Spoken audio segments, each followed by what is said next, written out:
Hello, welcome to another session of Dynamic Reasoning. I'm Dynast.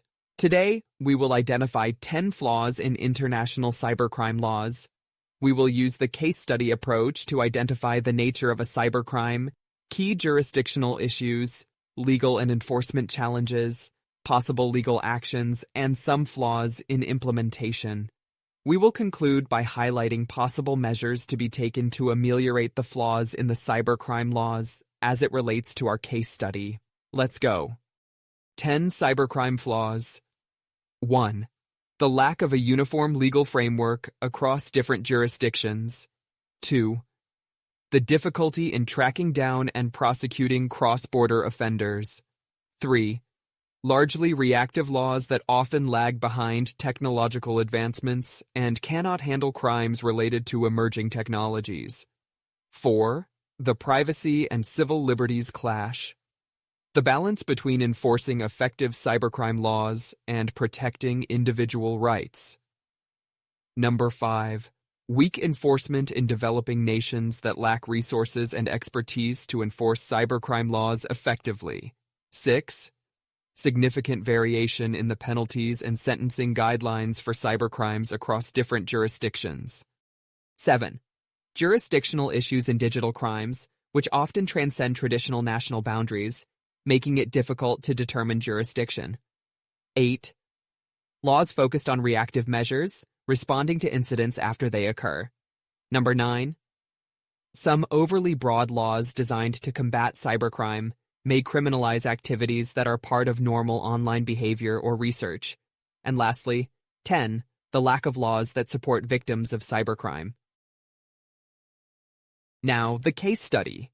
Mr. X, who is based in Europe, and his attackers are scattered in at least 3 different countries worldwide.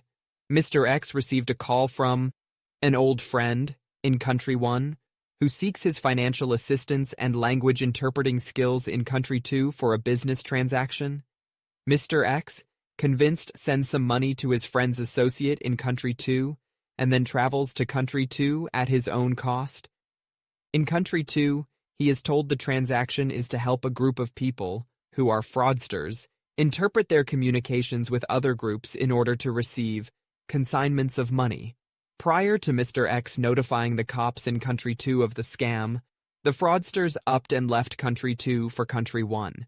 Mr. X now has to deal with a crime that happened in 3 countries: Europe, Country 2, and Country 1. This scenario illustrates a classic multi-jurisdictional cyber-enabled fraud with elements of advance fee fraud, deception, and possible money laundering.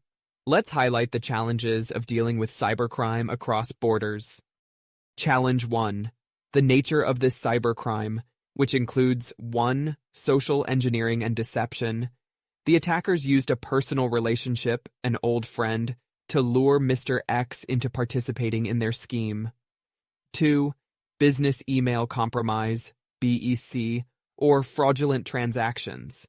The fraudsters were orchestrating financial transactions under false pretenses, possibly using fake business communications. And 3. International money laundering.